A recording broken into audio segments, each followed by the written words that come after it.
Hi friends, good morning. Well, it may not be morning when you're watching this, but it's late morning for me. Today is Thursday, the 20th of June. I'm Kathleen and welcome to my Trodden Trail.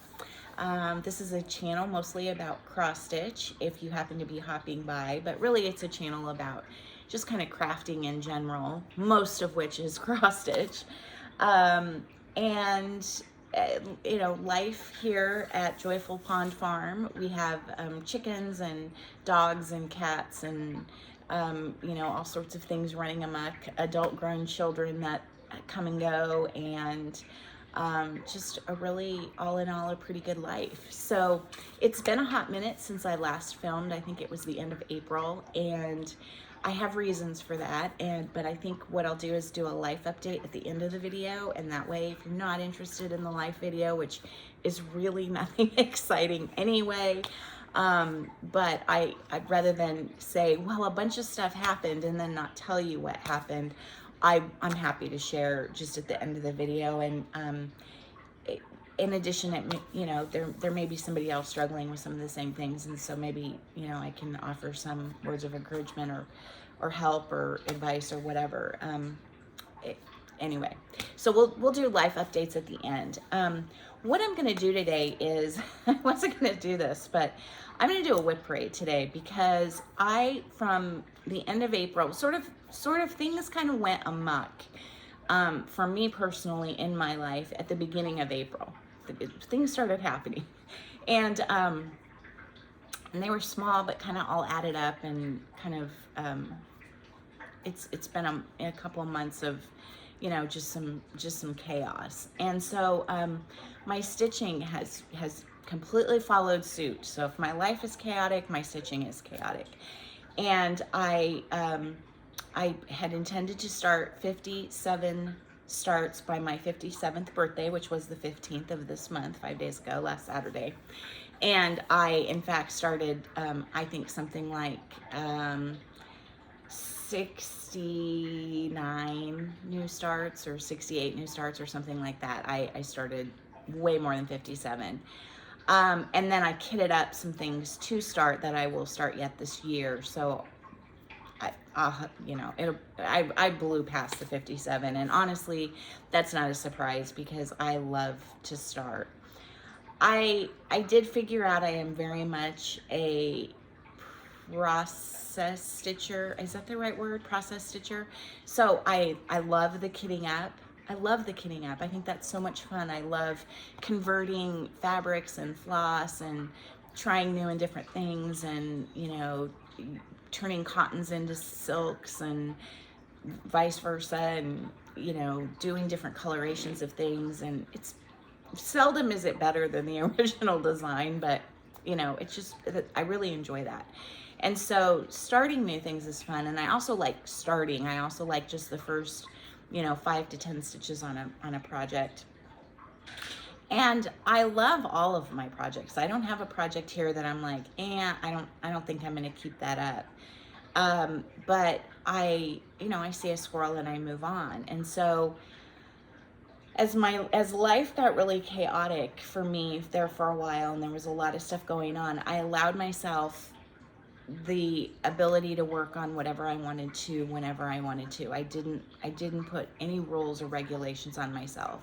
So I know that stitching is my therapy. I know that stitching helps me to relax. But I also know that if I'm stitching on something I don't feel like stitching on at that moment, it loses its, you know, it loses all its joy for me. And so if I felt like starting something new, I started something new. If I was watching Flosstube and somebody showed something that I loved, I went and bought that pattern and kitted it up and got started. I probably made, you know, a couple different trips to Hobby Lobby to buy DMC that I didn't have to start new things.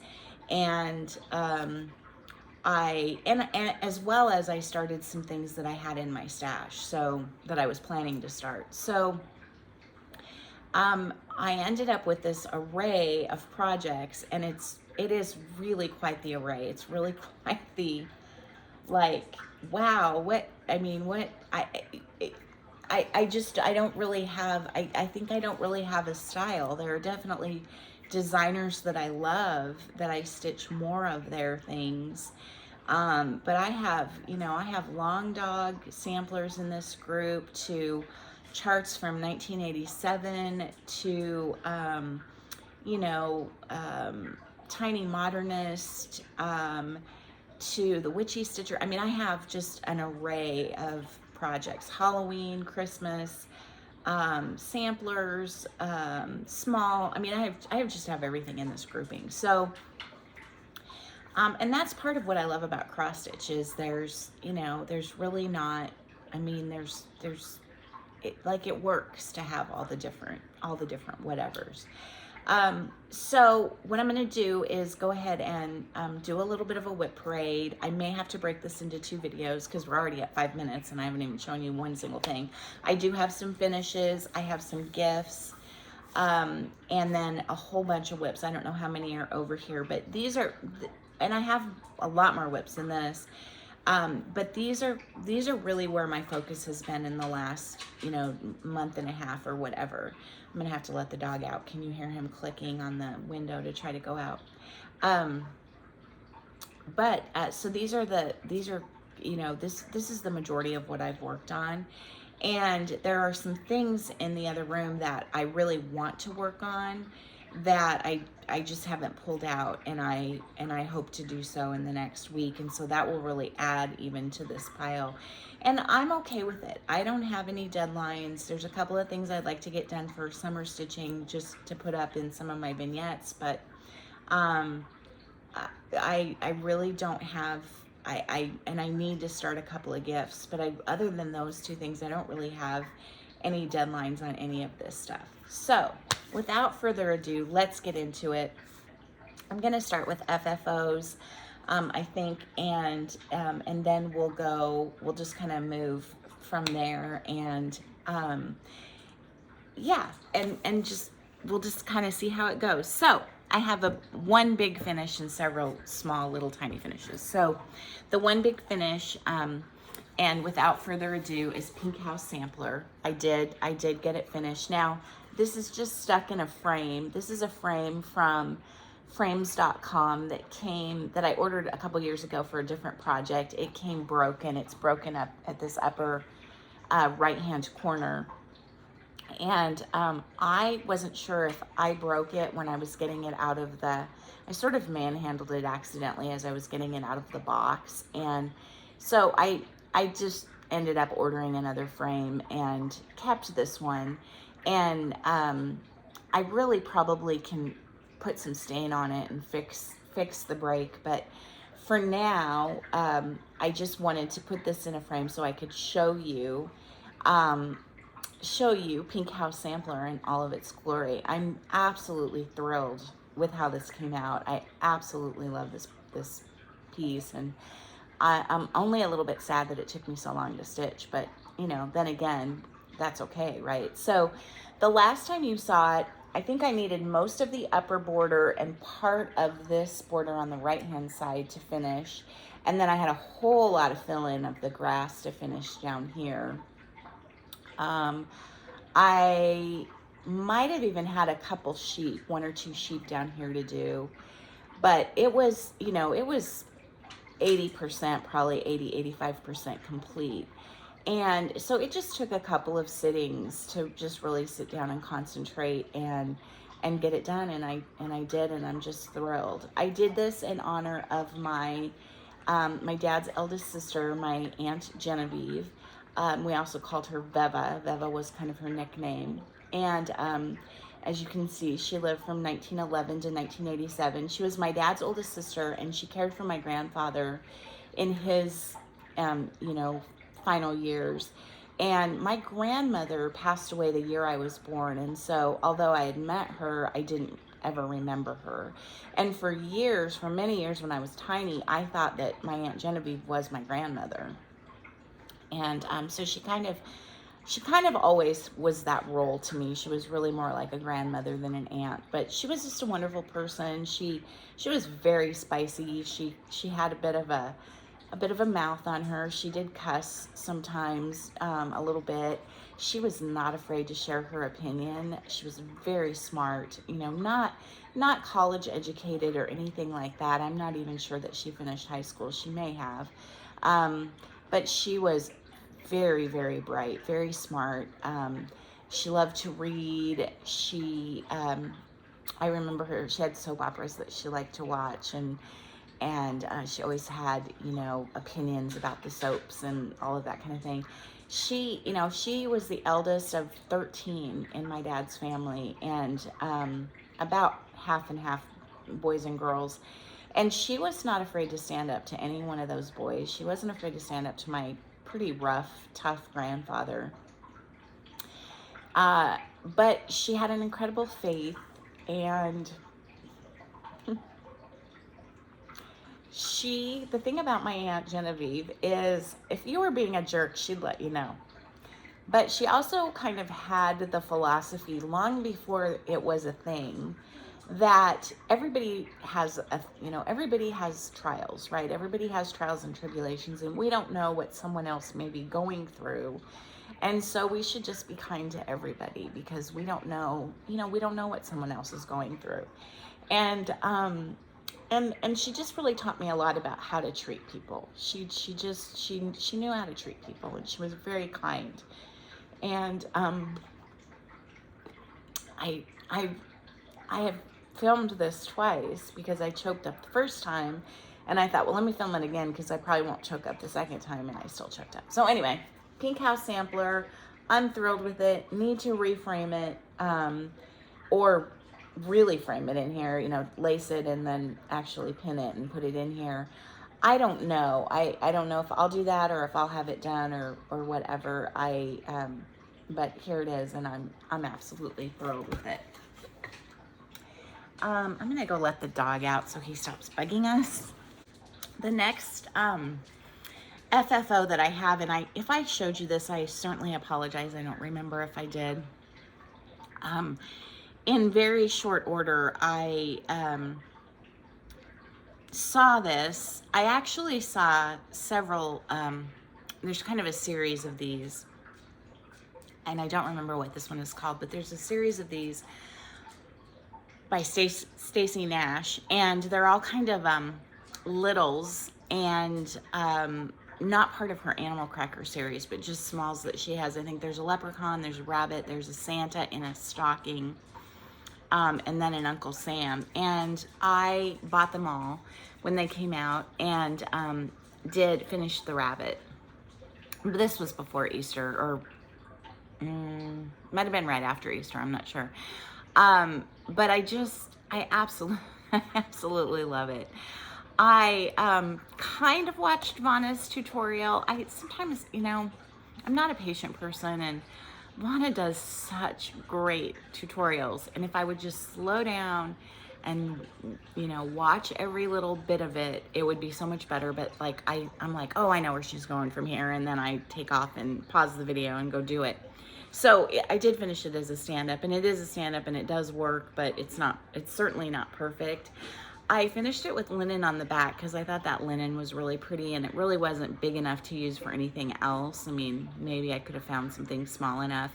And then I just put some rickrack. I think that's Lady Dot, and I don't know, I stuck some buttons on it. I put a butterfly button on it, a couple little birds up here, a little button here, and yeah, I just think that turned out cute as anything. And I want to do, I don't really decorate for St. Patty's Day, but I really want to do the leprechaun, and I would like to do it as a gift, and I would like to do it for myself. And I was kind of thinking that, and I do have the Santa, and I will do that at some point too, but I was kind of thinking I might just do them all and keep them all out in their own little vignette, you know, Santa, the leprechaun, Uncle Sam, which I'll show you here in a second, and then the bunny. I don't know, because they're just too cute, and I put our Easter stuff away, but I haven't put the bunny away. So we have a lot of bunnies around here, and I'm gonna have a hard time figuring out where to put stuff as I try to get it. You would not believe the piles of things I have around me. And then, of course, I think just before Memorial Day or Memorial Weekend, I think I worked on Uncle Sam. And this is the first time that I did my own, what is this called? My own cording. And I did not have a full skein of these two colors. And so this was my first go around, and it's not great, but then I made some more cording in it with full skeins, and it turned out really, really nice. But I mean, it's fine, and it works. I think it works on this. I think Uncle Sam is just as cute as anything. I put that fabric at the bottom and on the back of him. And yeah, I just absolutely, I just adore him. I mean, and these go so quickly. I mean, it's like a couple of days and you have these done. And I just think, yeah, and I'm not sure he's gonna go away anytime soon either. Speaking of Uncle Sam, I always say I don't do a lot of patriotic stitching. I don't do patriotic stitching, and I do very little patriotic stitching. But I have a whole entire vignette of patriotic stitching. Plus I have a cabinet of other patriotic stuff that I didn't even take a picture of right in front of me, that I put up before Memorial Day, and I'll take it down probably the second week in July. But I'll insert a picture here of most of my patriotic stitching, and also some things that were gifted to me by other people. So I'll insert that here.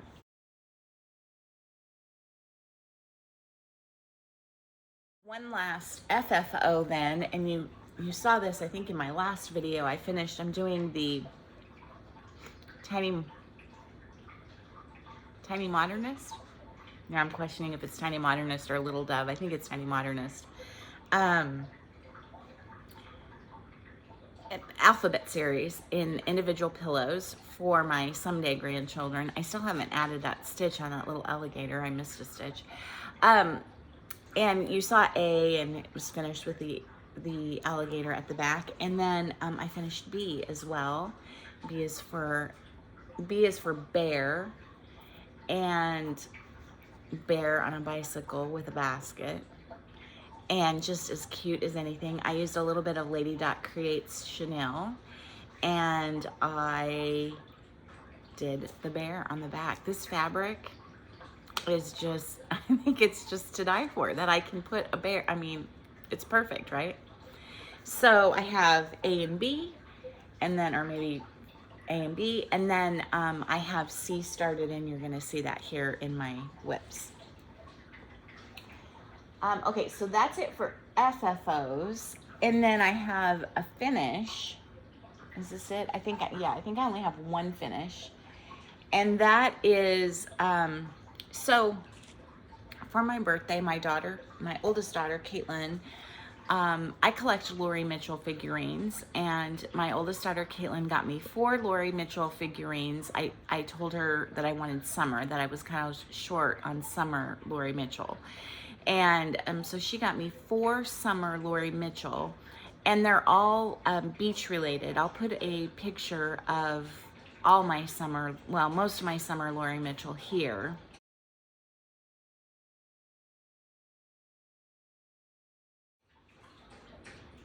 And so she got me all the ones that are beach related, and I decided that I wanted to do on that shelf where these are, take away the ones that aren't beach related and add a couple of pillows.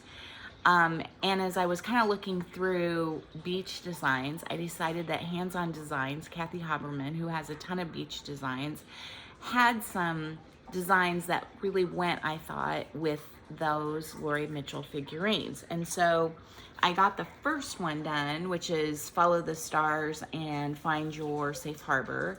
And this was a very quick stitch, except that I miscounted. I left 5, or I added 5, I don't know. Anyway, I was all off here, and so I had to take out all the way back to here and redo that. But anyway, if I hadn't done that, it would have been a really, really quick stitch. Some of the called for, and I didn't have some of the DMC, and so there's some substitutions in there. And then I'm working on the second one that you'll see in my whips. So, and if I just get, I bought several, I just went online and bought several PDFs. And so if, but if I only get these two done this summer, I'll be okay with that. And then, you know, 2 pillows and then those figurines will, I think that'll make a nice display. So I'll be really happy with that. The other thing I finished, sorry, I dropped these, is I had been doing some beading, and I think I showed you last summer, I think it was, I was watching Katie Strahan, her videos, and she talked about this Fern Ridge Collections. Oh, there's just all kinds of charts and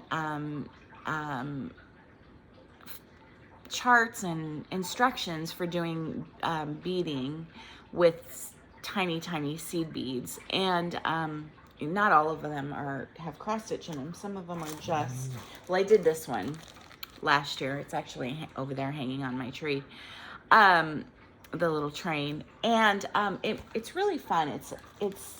It's very tiny, it's very different, and so I don't know, one day I think I was watching Katie and I thought, oh, I have a hankering to do some beading, and I could not find my beading stuff anywhere, and it took me a couple days, and I finally remembered what I had done with it, and sure enough it was there. But I had started this after I finished the train last year, and then I went ahead and finished it up. It's a beach scene as well, with a little clamshell, and you can see the tree, or the palm tree, kind of hanging, you know, kind of here. It's a little hard to see, and anyway, wonderful instructions, a lot of fun to do. I think they're just so sweet. They do take a while for as tiny as they are, but they're really, really fun. And I just think so pretty and so blingy. And so I added these to these are the scissors that I use. I have tons of scissors, but these are the ones that I'm currently using all the time. So that was the only other finish that I had. Okay, really quick, I want to show you a couple of gifts that I got, and I'm probably not going to say who they're from because I didn't ask permission, but a dear sweet friend sent me several things, but these little charms are to die for. I don't know if you're going to, oh, you kind of can see. So it's a carton of eggs. And she's so funny because she doesn't really love my chickens. She doesn't really love birds, chickens in particular. But she's so supportive of the fact that I love my chickens, and she always sends me chicken stuff. And then look at that. Isn't that the cutest? Oh my gosh, it's just a little hen on a nest. I have to find something really special to do with these, and I don't know. I'm really tempted to add them to a charm bracelet. I really, really like those. Another friend, and I wanted this and I didn't. I haven't bought much from Market this year, only because I've been trying to stitch from stash, and I did buy the newest animal crackers because I'm collecting all of those. But I did see this and really considered buying it, and I held off, and I'm so glad I did because a friend sent me this for my birthday. This is Serenity by Teresa Kogut. Isn't that gorgeous? I love the way this alphabet is done, and I love this up here, and oh, the house. Oh, I love it all. The deer. I guess these are stags, huh? So I don't know. I literally almost started it the other day, and I was like, oh, I bet you don't have any of the colors. And I bet it's planned in mostly DMC, a little bit of Weeks Dye Works, and a couple of Classic Color Works. So I know I'm looking at I have a lot of these colors, so I don't know. I may think about starting this even later today. I think it's so gorgeous. These flowers right here. Look at how pretty they are. Oh, I love that so much. Oh, this is not a gift. These next few things aren't gifts. I I have to go through these to get to the one gift at the bottom. I got my stitch cards from Fat Quarter Shop. I think these are really pretty. I really like these littles, and I like doing them in different sizes of fabric so that they're all different sizes. I think this would be fun to do all as one in a long row, or a row this way. I have a couple of narrow walls where I could hang. That would be kind of fun. Or it would be fun to do them on 4 different fabric counts, you know, like maybe a 40, a 36, a 32, and a 28, and have them be all different sizes. That'd be fun too. So I don't know, but I really, really like those. And then I've seen this by various people, and, you know, I've seen that various people have this, and I've thought about getting it, and one day I was on Amazon, and I think it popped up as something you might want, and I thought, I'm just gonna get it. It's creepy cross stitch. And I really don't like really, really creepy cross stitch, but I love like this kind of thing. The moon with the bats. Oh, I love that. I think that's so cool. This, the haunted house. I mean, there's just several things in here. So I don't know that I'll start anything anytime soon. I actually really like this graveyard too. Lovers' graves. It says together forever. I don't know that I would put that on there, but it's really pretty. Anyway, yeah, that was kind of an impulse buy. I got my August monthly weigh-in. I have all of the, I think August was the final month. And it is a cute one with the honeybees. And I do have a honeybee collection of stitches that I put out after the 4th of July, or the patriotic comes down. I haven't gotten a single one of those done. There is a lot of stitching in those, and yeah.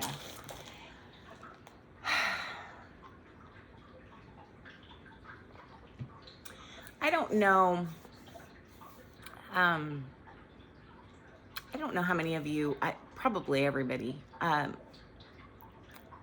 friend Tara, Sully Stitches, has a new, she's not really new to Flosstube, but she's new to her own channel. And she started doing videos, I don't know, several months back, and oh, her stitching, man. Check her out. She's Sully Stitches on Flosstube, and I think on Instagram as well. Her stitching is phenomenal, and she has done several, she does like designer spotlights where she shows all the charts that she's done by one designer. She did Brenda Gervais and Blackbird, and oh my gosh, she's such a prolific stitcher. I don't know how she gets so much done. She works full time, but you know, she's just one of those people.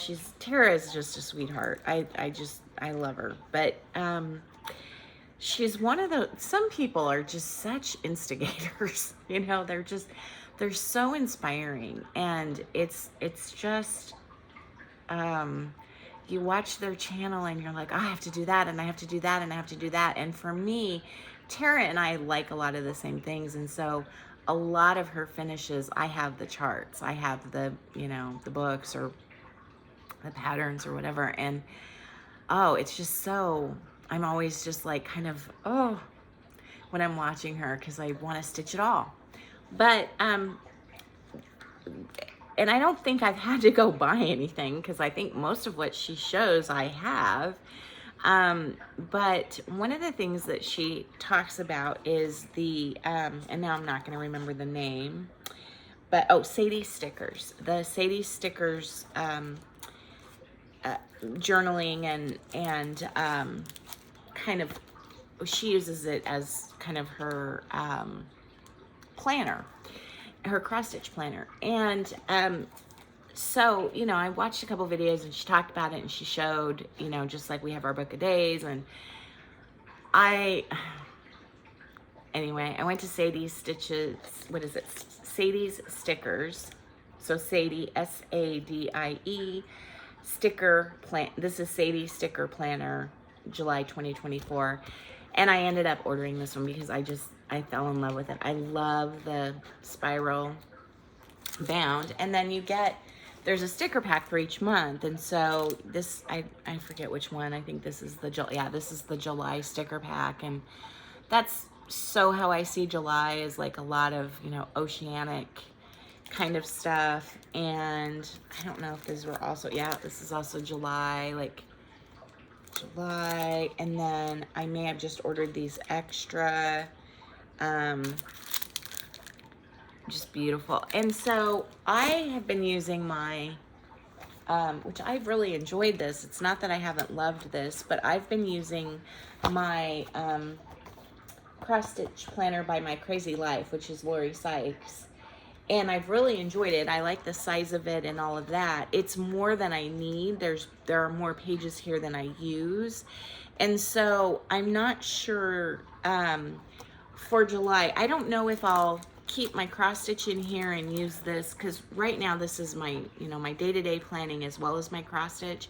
So I might, you know, keep my cross stitch in here and use this for just my day-to-day stuff, or I might, I'm not sure. But anyway, this is one of the things that Tara inspired me to go spend my money on, and I'm just kind of thrilled with it because I love a good planner, and I don't know, it's really cool. So okay, so that was a money, and even like a pen.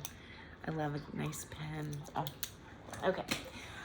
All right, the last thing that I have to show, and I got several really lovely gifts from people, and oh my goodness, so many, but they're, you know, they're kind of all over. They're put up in various places. But this I have to show you. This is this came from across the pond, and we are on August 3rd. We are leaving to, my husband and I are taking our first just the two of us trip across the pond. We are going to Northern Ireland and Scotland. So we've been to regular Ireland. We've been to Ireland and the UK, England. We went to London and Brighton, and then Ireland, and did the Cliffs of Moher, and went to Dublin and all of that. And this time around we are doing Northern Ireland and then Scotland. We have never been to Scotland. And so very excited, and we will get to see my sweet friend Sarah from Sew Me Sarah. We have a day scheduled to spend with her and her family. And so I'm super, I mean, just beyond excited. And so I was really surprised to see that I had a package from her, I think on my birthday. And there were many lovely, well, one of the things in it was the Serenity, with the Teresa Kogut Serenity book. But this just absolutely blew me away. So it says, I'm sure you can read it, but there are far, far better things ahead than any we leave behind. And she wrote me a little note and said that this is a quote by C.S. Lewis. She's not sure that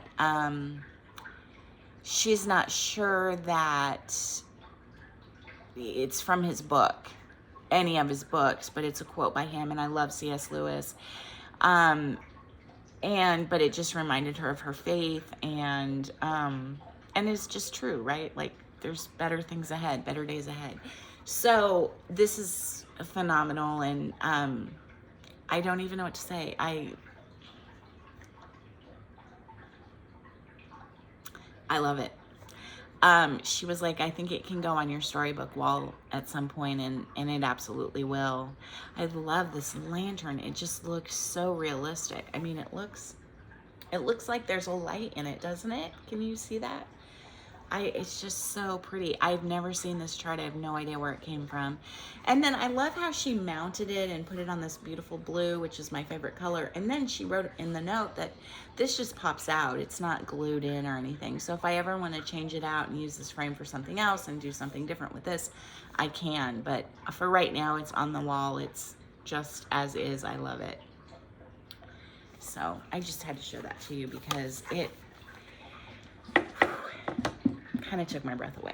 Okay, let us start with Whip Parade, and only because, let's see, I'm gonna put some of this stuff down here. Only because it's here in the front. I'm actually gonna start with stuff that I kitted up that I didn't actually get a start on. So, and I'll have to show you in another video, but I did a Save the Stitches, kind of a Save the Stitches. It was, I think it was, I found it on Etsy. I have been reading a couple of different books about the indigenous people of the United States. And I've always been very interested in that history, and frankly really sad about that history. But I've been reading, I'm reading at the moment, I'm reading a novel as well as a biography. And I kind of decided that I want to do an Indigenous Peoples wall. And so I ordered, and you know, this is something that I'll do over time, and I know where I want it. I have a piece of artwork that a friend's son did. He's actually at the Art Institute in Kansas City. And several years ago he did some art, and I bought a piece, and it's kind of in golds and yellows and tans and browns, and it's just a beautiful piece of kind of geometric art. And I have it hanging in our bedroom, and it's the only thing in there like that, but it really lends itself to sort of that indigenous people style. And I thought, oh, I could do a whole wall in our bedroom of, you know, and there's some beautiful charts. So I bought several. I went looking over the course of about a week, and I bought several charts, and a lot of them I just added to my stash, but a few of them I went ahead and kitted up. And so one of the ones that I kitted up, and the only thing I don't have here for this one is fabric, but this is Long Dog Band of Braves. And it only has a few colors. I mean, and just a few colors of DMC.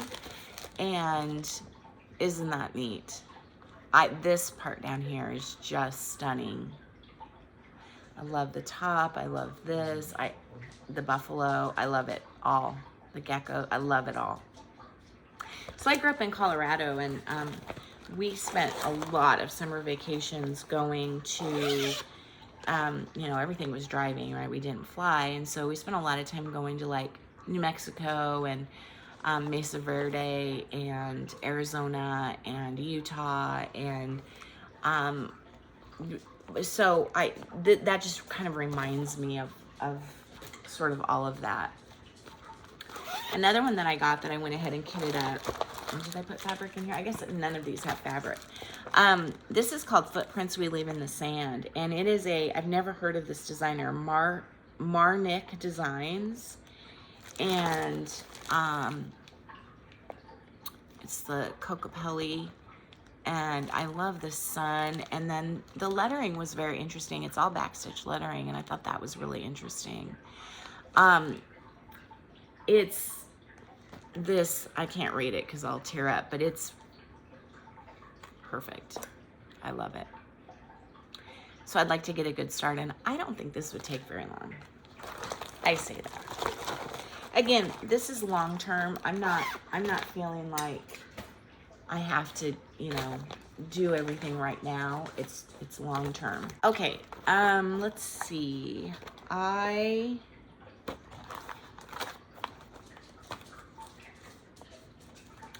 can't remember if this was a market release. I wonder if it says on here. No, copyright 2018. This is Plum Street Samplers Hen Pack. And of course I had to start that. I think I got this right before Memorial Day because the flags, I kind of thought that was kind of lent itself towards a little bit of patriotic. Did get a little bit of a start on this one, just a little bit. I think I color converted most of the colors to Forbidden Fiber. I ordered some floss from Forbidden Fiber and just got the tiniest bit of a start on this. So just that first chicken. But we have black and white chickens. We have a white chicken, a solid white chicken. Yeah, I love it. I think it's so pretty. Okay, so I guess now we're starting the whip braid. If I don't know if I made that transition clear. Okay, what is this? Okay. I was watching, I wrote the note. I wrote myself a note. I was watching Amy Loves Toads. And she talked about a designer on Etsy called RavenStitchCraft. And I went, I probably paused Amy's video and went straight to the Etsy shop. And I will insert a picture of what this, I bought the PDF, so I'll insert a picture of what this is gonna look like ultimately here.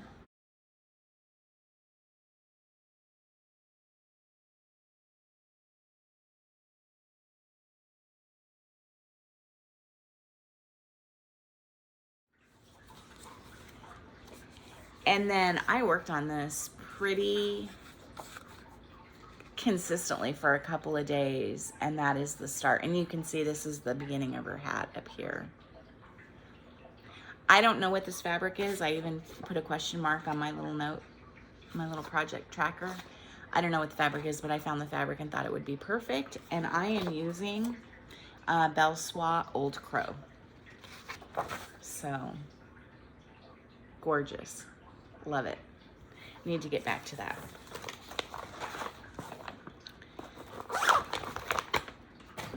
I think you're gonna find that a lot of these were new starts. I really need to do a tally of,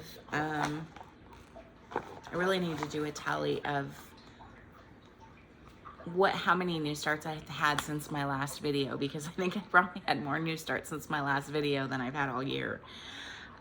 Okay, I think I was watching Kansas City Girl in a Colorado World, and she talked about a stitch along that a designer was doing for the new Bridgerton series that was coming out, season 3. That was coming out in May, and my daughter and I have watched all the Bridgerton, and I was excited to start season 3, and I went and looked at the piece and thought, yeah, that definitely is something that I can start. And so I pulled a whole bunch of purples, Classic Colorworks and Elegant Eggplant and Laura Lilac, and what was the other one? There's one more in here. Sweet Lavender, which is a Belsois. And my idea was to do this all in these different purples and lilacs. On this is a piece of Cedar River, I forget what she calls it, but it's her red. It might be cedar, I don't know. And so I thought that would be really cool on there, and I thought that was quite queenly. And my idea was, it's kind of a long rectangular piece, and my idea was to do it in colorations diagonally. So yeah, so I haven't finished the series. I have actually been listening to books on Audible, but I need to finish the series, and I need to work on this while I finish the series. I think this is enough for the first 2 episodes. I think I did all of this in the first 2 episodes. So just kind of a fun piece, and very different for me, but I like it.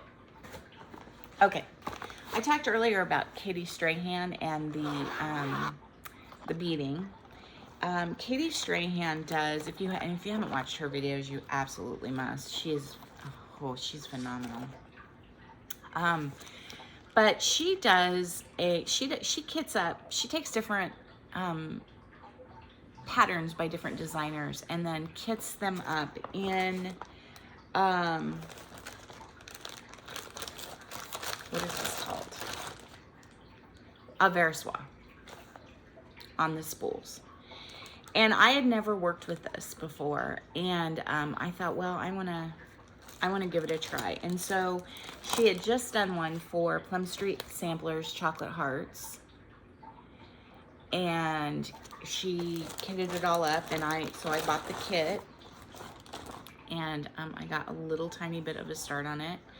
Now this is on maybe like 40 count, but it's not too hard to work on. And there's just my pathetic little start. It's just, well, I guess I have it upside down because it goes like this. But lovely soft fabric, and I do like working with the Avera Soie.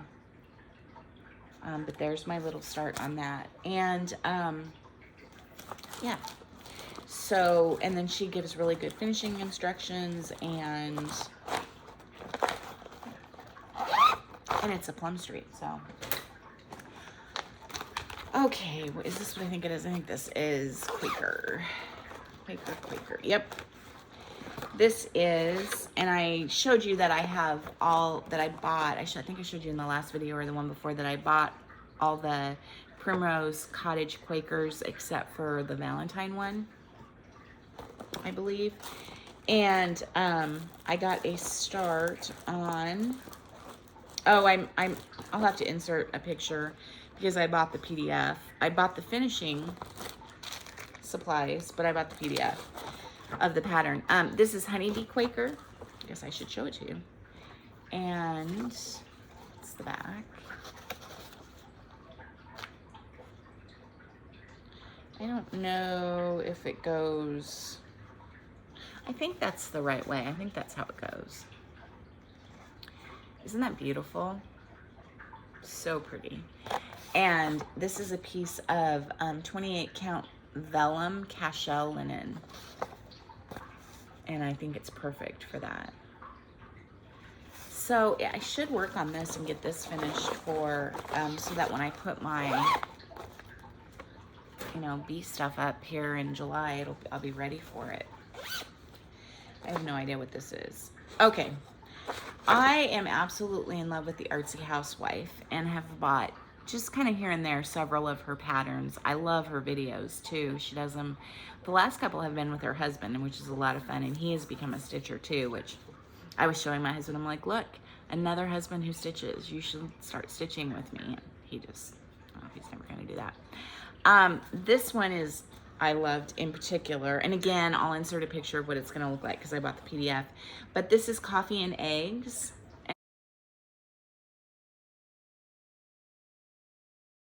And so it's the one with the big chicken on it, and I got a nice little start on the chicken, and it has a lady and she's drinking a cup of coffee, and it's just, yeah, it's a great pattern. So I started that on May 2nd. So this is, we're kind of going back in time a little bit here. I do not know what this is, but this is, oh, okay. I'm trying to think. I don't remember. I don't remember if I had this chart. What's the, oh, it's copyright 2023. I don't remember if I had this chart or I ordered a bunch of other charts and then, you know, no chart can travel alone, or I don't remember what inspired me other than I love it. So this is Plum Street, American Welcome. Tons of people are doing this. Sorry for the glare. It's beautiful. I love it. And anyway, it came, or I was going through things and I had it, and I absolutely had to start it. And so there's my pathetic little start down at the bottom, left-hand corner. We honor those who cared for thee. I must have, well, I probably have a card in here that tells me when I started this. I'm thinking I might have started it. Oh, I know why I got this, because I do know why I got this. PrimroseCottage had a conversion. They had a Classic Colorworks Emily's color conversion. So I don't know if that's Emily C, or I'm not sure, but Emily's color conversion, and it's all done in Classic Colorworks, right? Is that right? All in Classic Colorworks? Yeah. And here are the beautiful Classic Colorworks. Look at that. Isn't that gorgeous? Oh, so yeah, that's why I bought it, I ordered it, it came, and I started it, no, I started this April 23rd. I think I started this the day that, I think that was the last day I filmed, April 23rd. So anyway, need to get back to that as well. I love that. Again, I love the beach. I love anything by the beach. Okay, I only worked on this for, I think, one little sitting and not very much time, but I don't think I've shown it to you. So this is my oldest whip. This is His Eyes on the Sparrow by Beth Twist, Heartstring Samplery. And this is what got me back into cross stitch. I saw this in, I think I saw this in a quilting magazine, a picture of this in a quilting magazine, and I was like, oh, gosh, I have to do that. And so this is where I am, just the upper, left-hand corner. It's so pretty. I love it so much. And it's all the called for, on the called for, so it's ginormous. Ginormous, you can see. And yeah, I think I ordered this from, the cross stitch store, the LNS in California, that's in the Bay Area. I can't think of what it's called right now. But isn't it cool? I just love it so much. So I worked, when I got it out, I'm trying to think what I worked on. I worked over here, I think. Now I can't remember what I worked on. Oh, I think I worked over here. Yes, I did. I worked on this and I worked on the house a little bit. So I really should turn this into my thread of the day because it is ridiculous that this isn't done. Yeah, that's one that kind of does make me mad that I don't have that finished. But anyway, it is what it is. Okay, and then this is, oh, now we're gonna know. This is Tiny Modernist because I recognize the Tiny Modernist, the alphabet and the little pillows that I'm making for my someday grandchildren. And I finished B and got a start on C, which is for cow. Cow and cat. And so, yeah, these go really fast. And yeah. So I'm trying to do one a month, and I'm kind of off my game on that a little bit. But my plan still is to finish C for June. We will see. Oh. Okay, little explanation. So I showed you months back the galaxy temperature piece that was, you know, the highs and lows in Blair, Nebraska, and it was in galaxy, and I was putting beads in it, and I was loving it, and it was just, it got too overwhelming. It was really hard to figure out where I had left off when I went back to it, because it was like, you know, like our galaxy, and I don't know, and it was highs and lows for the day, and I kind of got off a little bit. And anyway, I had seen this a long time ago, and I finally was like, you know what, I'm just gonna switch over. And oh, that's where that went. I knew I was missing something, and that's where it is. Anyway, this is the 2024 Cottage Temperature.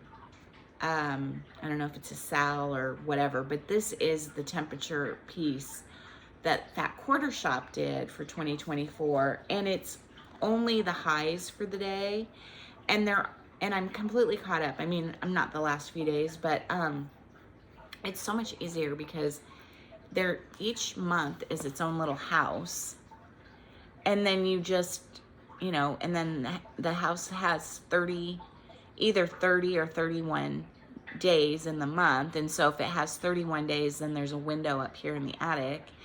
And if it only has, you know, 29 days, like February, then there's a window here, and, you know, and so, yeah, so each little, and so it goes so quickly because each day is just, what, 5-6 stitches.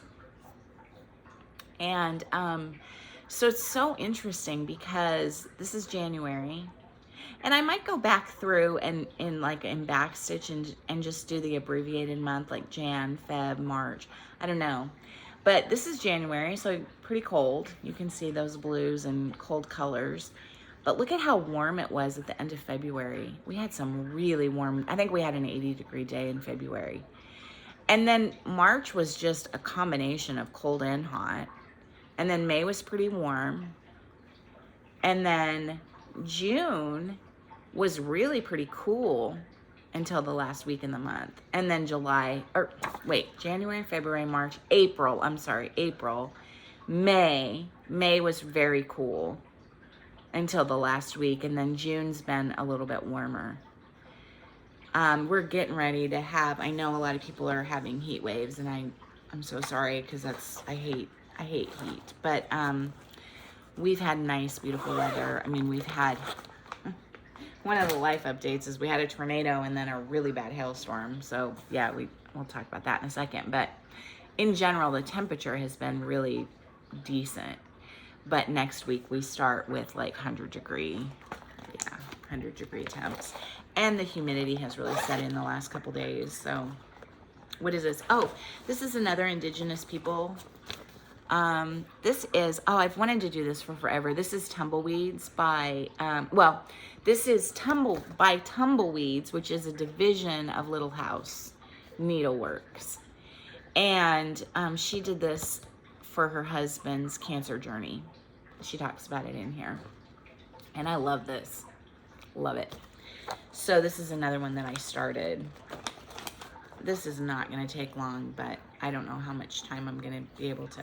I think I started it. Yeah, I did. I can't even find where I started it. I started it here.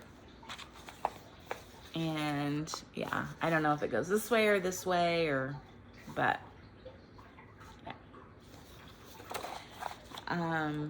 yeah, I need to spend some more time on that. I know it was a middle start on the horse, so.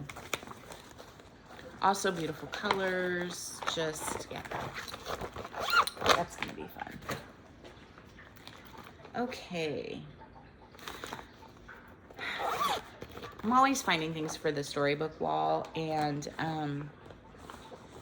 this was another one. This is Owl Forest Embroidery. This is called Visiting a Fairy Tale. And this is being done on 28 count vellum cashel linen. And it is, I will insert a picture of what it's gonna look like here. I love this. I think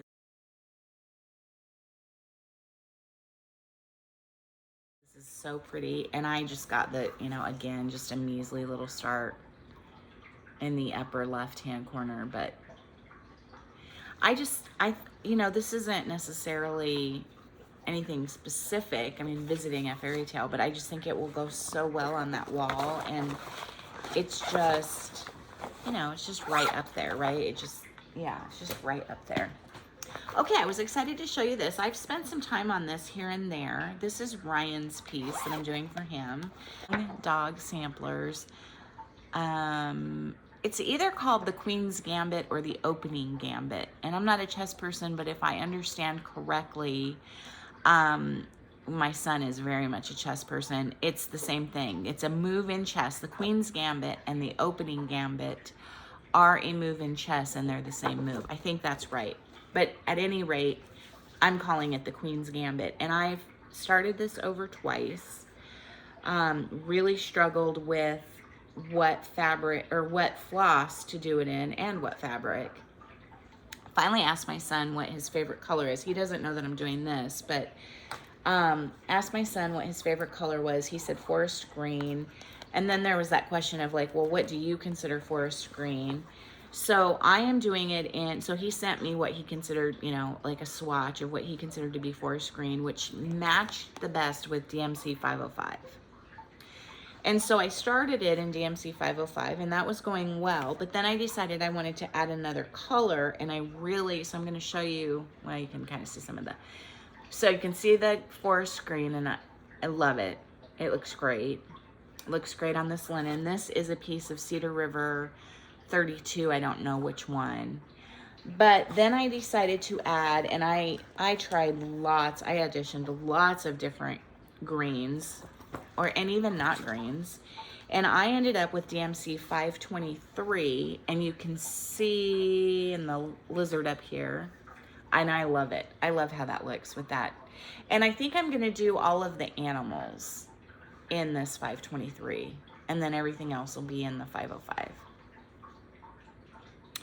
And I didn't make the mistake this time. I went out and bought a whole bunch of DMC 505 so that I have the same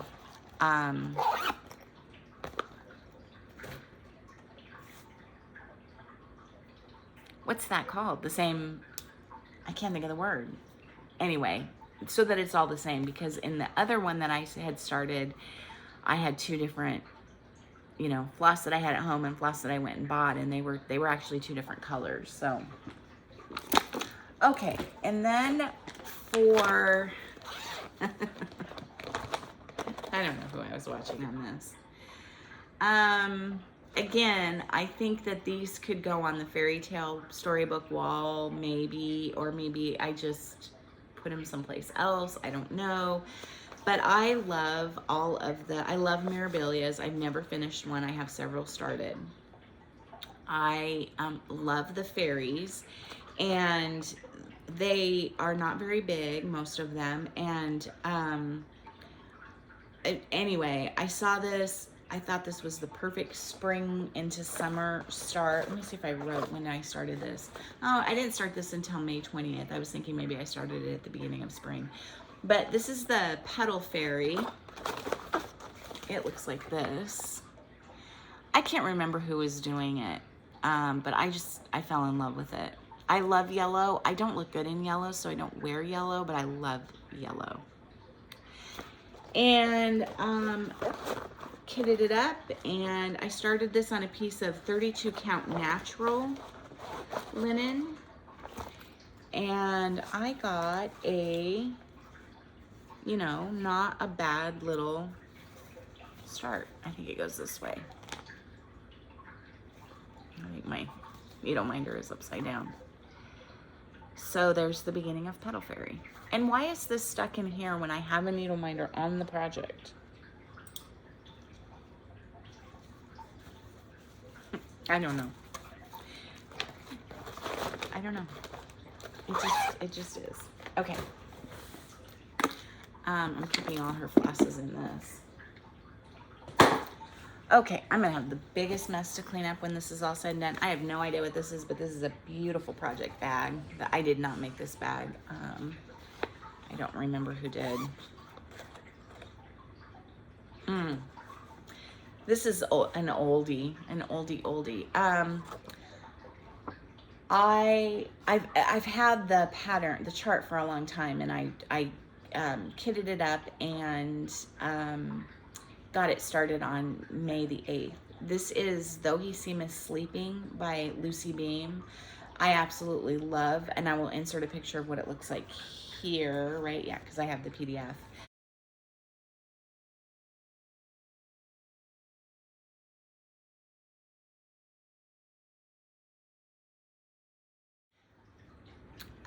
I absolutely love this sampler.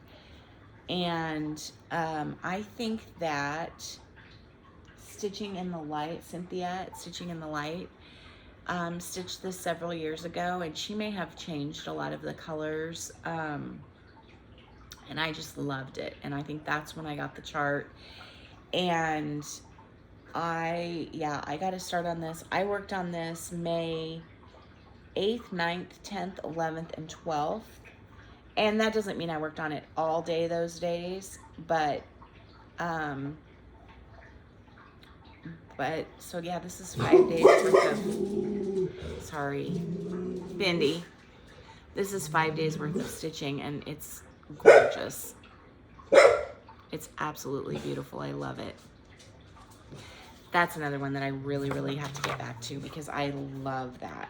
And I do have a sampler wall. I can tell you that I color converted maybe every color. Not because I didn't like it, just because I didn't have whatever she was calling for, and I don't remember what that was. And so this is I ordered this floss. I don't remember from where, but through, I don't remember who I ordered it through, but it's from Cascade House, and it's stranded silk, and it is luscious. I love it. So most of it, a lot of it is done with the Cascade House. And then I have some forbidden fiber in here, and I have a little bit of Floramel in here.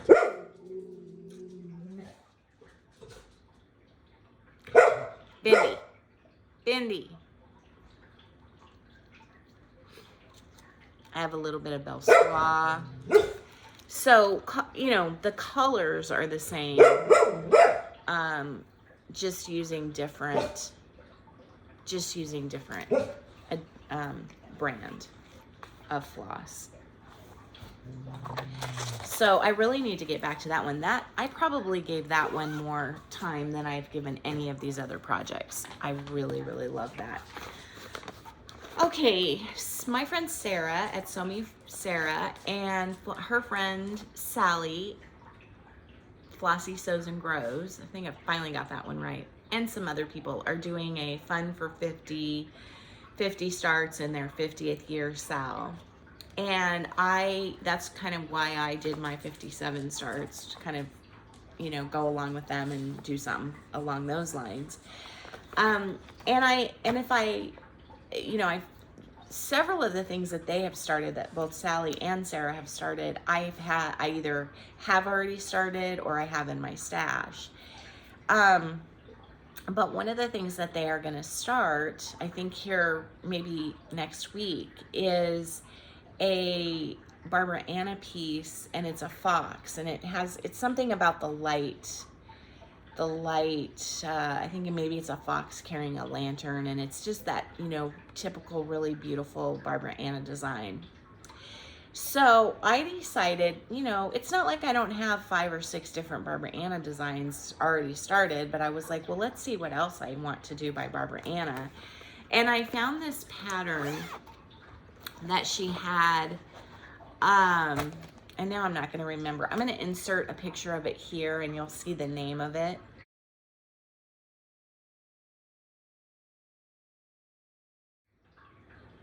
Because I bought the PDF. But I got a little start on it, and it's not a big chart. But here's my start. And I think this is so gorgeous. This is in all of the called for. And let's see. Oh, I can tell you what this is called. It's Portuguese Dreams. This is being stitched on a 32 count Cedar River coffee stain. 32 count Cedar River coffee stain, which I think gives a lot of nice contrast with those yellows and reds, oranges. Isn't that pretty though? So pretty.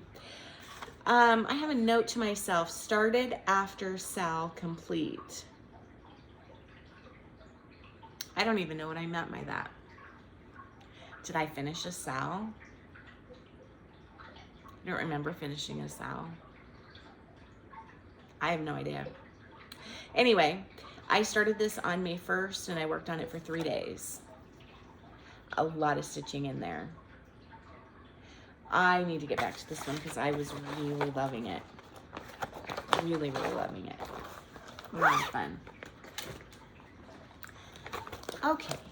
Last year, I subscribed to the monthly snowman. Oh, I can't get my thing open. The monthly snowman charts by Cottage Garden. Is that who it is? Cottage Garden? Cottage. Yeah, Cottage Garden. Cottage Garden samplings. Goodness gracious.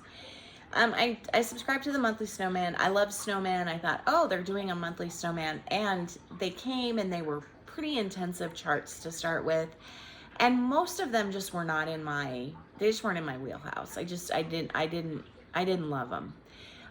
They're great designs, but there was just something about them. They were very seasonal with the snowmen in each season, and I don't know.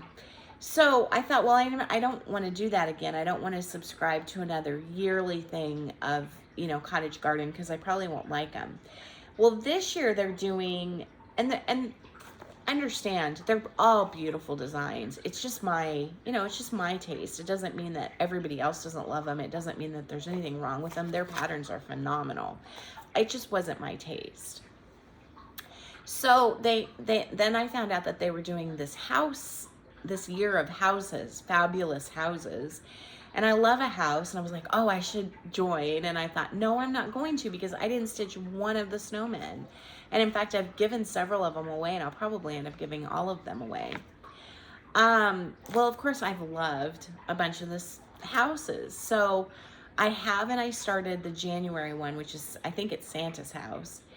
And then this one came out, and I loved this one, and it's called Treehouse. And I think this has a real autumn vibe to it, and really I think this looks autumny and reminds me of autumn. But I loved that. I thought that was so cool. It's just funky, and there is a lot of stitching in these. I remember when Santa's house came out, I started it right away, and I was like, oh, I'll get this done, you know, I'll get this done right away. Well, no, I did not. Okay, once again, my needle is literally stuck in the stitch. So how many days did I work on this? Oh, I didn't write it down. I may have only worked on this for one day, but I did not get much done. Well, I'm not even gonna bother to. So, yeah, that's I don't even know if it goes that way or that way. Anyway, yeah. But I love that chart. And then there's another one that I really like too, and I'm kind of contemplating getting that one. I was late to the party with, I don't know if you say GaRon or GaRon Stitchery, Gary and Ronnie. I was very late to the party. I'd kind of heard about them, but had, for whatever reason, had never like looked them up, watched their videos, whatever. And I don't know, several months ago, Carolyn Zook talks about them a lot at See Zook Stitch. And so she showed something. And so I went to their video, or I went to their shop online, and I don't know how I was so late to the party, but there is almost nothing that those two show that I don't want to stitch. And they, again, are very prolific stitchers. You know, they have a brick and mortar shop, and they have all of their models on display in the background in their videos, and it is just awe-inspiring. Well, I've held off. I mean, I've ordered several things, but I've really held off starting a lot of the things. And I had seen this chart when it came out, and I liked it. But I have a lot. I love Santas. I kind of collect Santas. I used to really collect Santas at Christmas, and now I'm just very picky about which Santas I collect. But it's just because you get so, you know, you end up collecting things for Christmas, and then you have so many, and what do you do with them? So, but I had seen this, and I liked it. I liked it. I didn't love the color. Well, you can always change the color. And I was like, you know what? I have a lot. Now I have she's one of my favorite designers. Kathy Barrick is who I'm talking about. Making sure that was right. She's one of my favorite designers. I have a ton of her charts. They're all pretty stitch intensive. And I was like, I don't need that. I don't need another Santa. I don't need another Kathy Barrick, you know. And then Gary decided to stitch it and change the color, and that did me in. I went straight to their shop and I ordered it, and anyway, it's North Pole. It's this one. And I do love a tall, skinny Santa. I mean, I love a short, fat Santa, but I love a tall, skinny Santa. And I thought that was, the trees, this border is just, the deer running amok, just loved it. I don't love that. I mean, it's very prim, and that's cool. That is cool. I have a prim Santa rug. I should show you sometime. I did it in a class. It's just a small. It's a tall, skinny Santa, and he's not wearing a red coat. And this was the teacher's idea for me to to do it in not a red coat. And I thought I was gonna hate it, and it's one of my favorite rugs that I've ever hooked. But anyway, but it's something about this just put me off. And then I saw Gary's, and he did it in a deep red, and I was like, oh yeah, that's what I'm doing. I'm starting it. So I got to start on it. And here's you can see exactly where I am. Well, I filled this out, North Pole Kathy Barrick, and filled nothing else out. So I don't know when I started it. I have my needle hanging here. Yeah, I don't know. I was watching a Flosstube video the other day, and apparently, now I've never had this, but apparently she's I won't say her name because this is her story to tell, but apparently somebody made a comment, or several people or something made comments about her videos, and she kind of came on and said, hey, like, if you don't like my videos, just like, you don't need to comment. You don't need to tell me that you don't like my background, or you don't like this or that. Like, if you don't like my videos, don't watch me. There's a million Flosstubers to watch. And like, don't take the time to make a rude comment about something you don't like. And not everybody is everybody's cup of tea. And I was like thinking, yeah, I mean, there must be so many people that tune into me and are like, nope, and click off. And like, obviously I'm not everybody's cup of tea. Not everybody's cup of tea. Like, and that's okay. But I've never had anybody make a rude comment about my videos. But today could be a first, because this is kind of a hot mess, but oh well, it is what it is. I don't know who showed this. I don't even know if anybody showed this in particular, but I was watching somebody and they were talking about modern folk embroidery, and I love modern folk embroidery, and I have 50 million modern folk embroidery charts. But this is just a small, and I will try to insert a picture of it here. I will insert a picture of it here.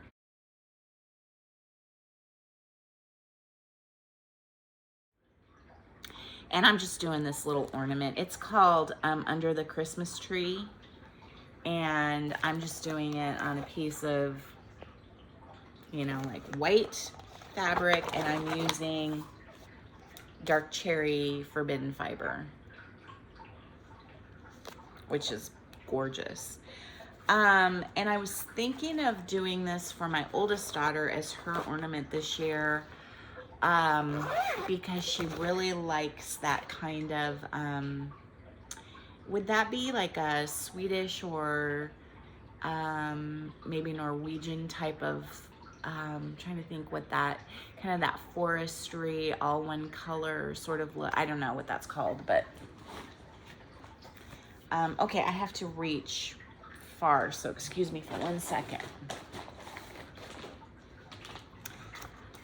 Okay, I remember when I stitched the Faith, Hope, and Love, and who were those by? Those might have been by, I don't remember, but I've stitched them several times. I've stitched them for friends. I have them sitting over there. Mine are in blue.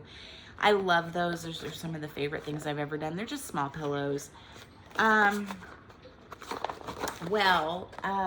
House Stitchworks came out with 2, I suppose, at market, and I didn't see them until recently, and I ordered them. But they came out with Faith, Hope, and I'm sure that Love is going to be next. And so it's the greatest of these. And so there's the Faith one, and I think these are so unique the way that they're stitched with the 3 different colors. And then there's the Hope one. And I loved them, and I thought they were so beautiful, and got all the called for, it's all DMC, and I got a little tiny start on upper left-hand corner start, upper right-hand corner start on, I don't even know which one I was doing first. It looks like I was doing Faith. So that one, perhaps? Yeah, I think so. and I'll get love when it comes out. And let's see, when did I start that? 6/3. And this is being done on a piece of 32 count Eureka by Fox and Rabbit, and I think I have enough to do all of them, I think. So those are really pretty. I don't know. Just fun, just beautiful. Okay. Okay, back to Storybook Wall. One of my favorite, well, I don't know if I want to say all-time favorite movies from childhood is Mary Poppins, the original Mary Poppins with Julie Andrews and Dick Van Dyke. I was so worried when I can't even remember if it was called Mary Poppins 2 or whatever, the second one came out with Emily Blunt and Lin-Manuel Miranda and Dick Van Dyke is in it also. Colin Firth is in it. It has tons of people in it. I was so worried it wasn't going to be good, and it is outstanding. If you've never seen it, it's so good. Then last year, or the year before, for the first time, I got to see the stage version. Outstanding. I love Mary Poppins. I love everything about Mary Poppins. And I had seen this a long time ago and thought, oh, I should get that chart and do it for my storybook wall. And then didn't. It's huge. Put it off. And then I decided one day, I had some recovery, and I'll talk about that here in a bit. I had some recovery to do. And so there was about a week and a half where I really couldn't do a whole lot. And so I would pick a different type of movie or series or whatever to watch each day. And one of the days I watched the original Mary Poppins and then the remake. And while I was sitting there, maybe 10 or 15 minutes into the original, I went online and ordered this. I'll insert a picture of it here.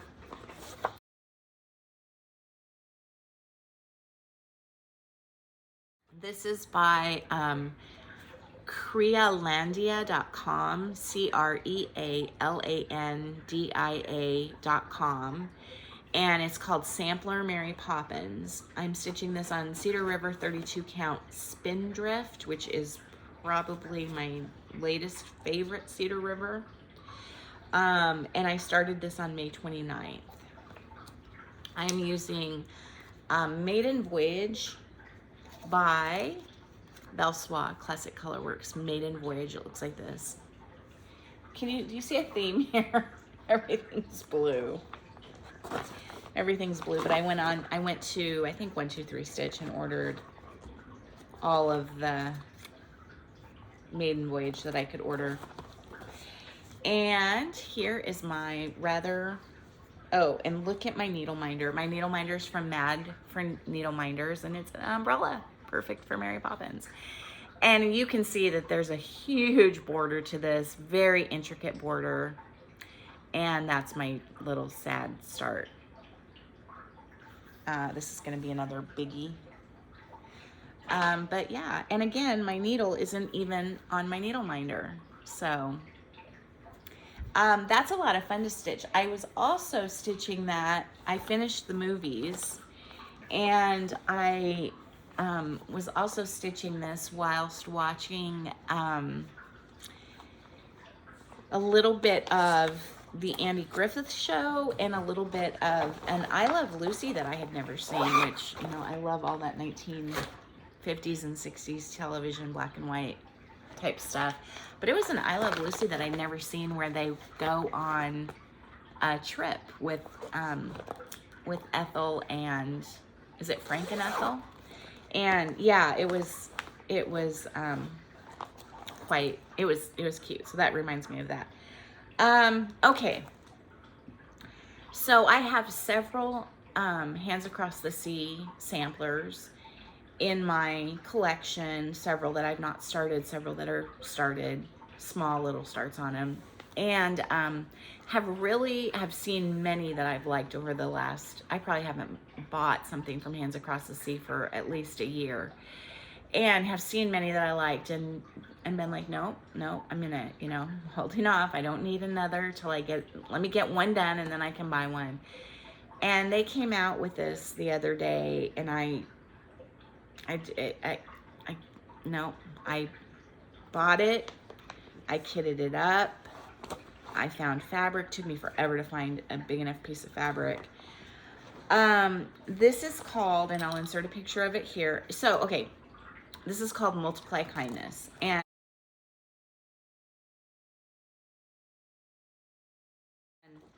what got me about it was the multiplication table, and I have seen other samplers with multiplication tables and I've not gotten them. But I also really loved the border to this, which is quite something. But here's me and multiplication tables. I'm not good at math at all. I have zero math skill. But I love the multiplication table. And when I understood, and it took me, because I'm slow at math, it took me a long time as like an elementary school student, a long time to like get and understand how it worked. Like it just, that kind of, I don't know, it's just not clear to me. That kind of thing comes to some people. I mean, they just understand that kind of thing. And I don't. I'm terrible at math. I just don't. But when I understood it, it was like the light bulb went on. And multiplication, I know the multiplication table. I love the once I understood it, it was just like, it opened up, it was like, oh, a light bulb moment, right? So I love the multiplication table. So anyway, I saw this, had to get it, had to do it. It's huge. And I have been working on this. I worked on it a lot this past weekend, my birthday weekend. But here is, I started in the upper right-hand corner and then made my way over here to the bow that's in the middle above the table. And so, yeah, it's gorgeous, gorgeous. I did not have all the colors, and I thought about running to Hobby Lobby. We're getting to the end here, so I will go ahead and share because this comes into play. We had a week ago, was it a week ago today, I think, or yeah, I think it was a week ago today. We had sort of some storm warnings, nothing major. Just kind of like, we might have some thunderstorms, some pretty strong thunderstorms this afternoon, evening. And they kind of said like from 4 o'clock on. So nothing happened. It would get cloudy and then the sun would come out. It would get cloudy and the sun would come out. And on and nothing happened. And Brian came home and we had dinner.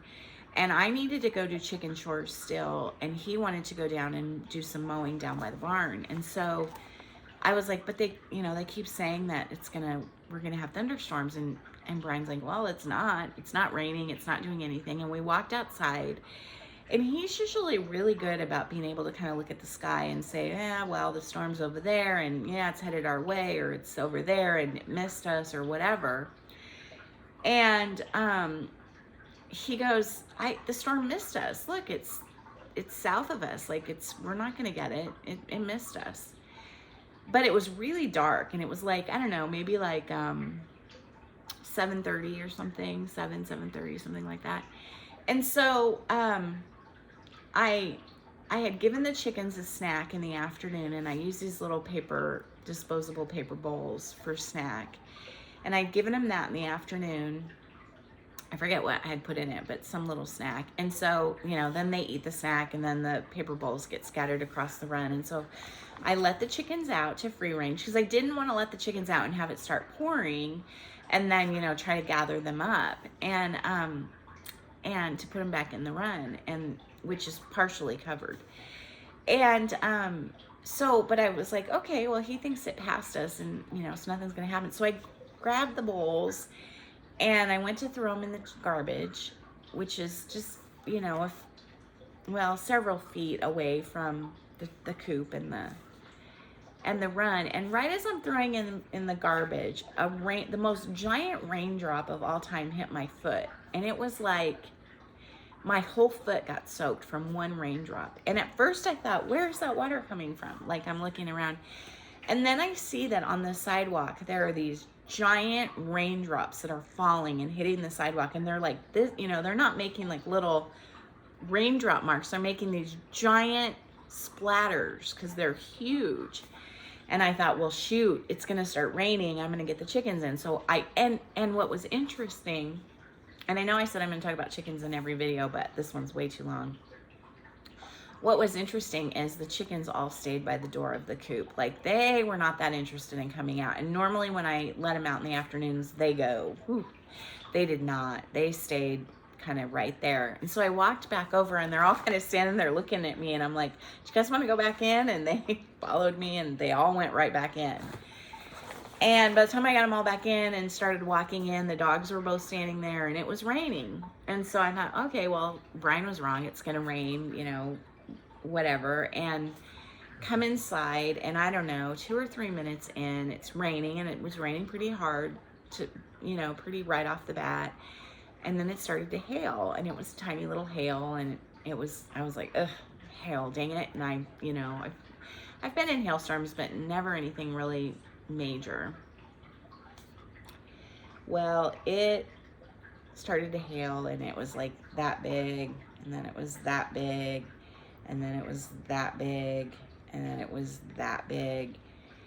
And it was hitting the house with such force that it sounded like our house was being shot up by rifles.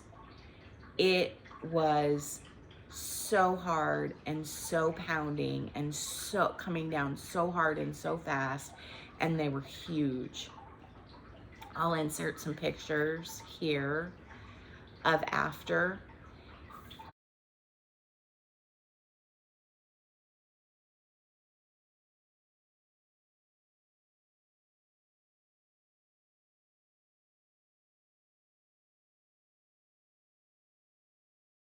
And it was 80 degrees plus, and that hail that fell at 7:30 at night was still on the ground the next morning. Some of it, not all of it, but some of it, because it was so big and so hard and so frozen. So I tried calling Brian down at the barn to make sure he was inside, and he was, and we couldn't even hear each other, because then it's hitting the barn, which is a metal building, and it's hitting the house, and you know, and I'm like, oh my gosh, our windows are gonna shatter. Like, you know, it was just terrible. It went on for like 30 minutes. And at one point, he's suddenly coming in the door. He was like, I thought it let up, and he was just soaked completely through. He had a hat on, protect his head, but it was the worst hailstorm I've ever been in. It was the biggest hail I've ever seen. It absolutely decimated all of my potted flowers. I mean, decimated them, like destroyed them. And all of my flowers that are planted, all of our lilies, every single thing that was blooming, most of our trees were stripped. I mean, it just, the destruction of that hail. Our roof is fine. All of the windows in our house are okay. We had 2 cars out of the garage. His brand new pickup truck, brand new, shattered the windshield. The whole hood and roof look like, you know, just pivots. Just, we have an old Jeep that used to be Maddie's that we use as our, you know, like just run around car, like for getting, you know, hauling dirt or getting plants or whatever. Shattered that windshield, pivots all over it. It shattered the window in the upstairs bathroom in the house, and it shattered one of the windows in the barn. So again, could be so much worse, could, you know, but it was pretty devastating, and I was really bummed. Probably, I don't know, a lot of money in flowers and plants, outdoor plants and flowers that I planted. My garden's totally destroyed. My zinnias totally destroyed. yeah, so it was really, it was bad. And anyway, my husband needed then to take my car. My car was in the garage, so it was safe, but needed to take my car to, he had people in from, you know, work, co-workers in from out of town that he had to drive around. And so he had to take my car. So I was home most of the weekend with no vehicle. And that's when I did a lot of the stitching on Multiply Kindness, because I couldn't leave. Oh, so that's what I was gonna say. I couldn't go to Hobby Lobby and get any DMC, so I just substituted for what I, you know, for what I needed, and I was able to substitute everything. This is when I was on Kathy Haberman's Hands on Designs website the other day looking for beachy fabric. She had an old pattern that is based on the chalk drawings of Priscilla, and this is a haunted house, and I don't remember what it's called. I'll insert a picture of it here.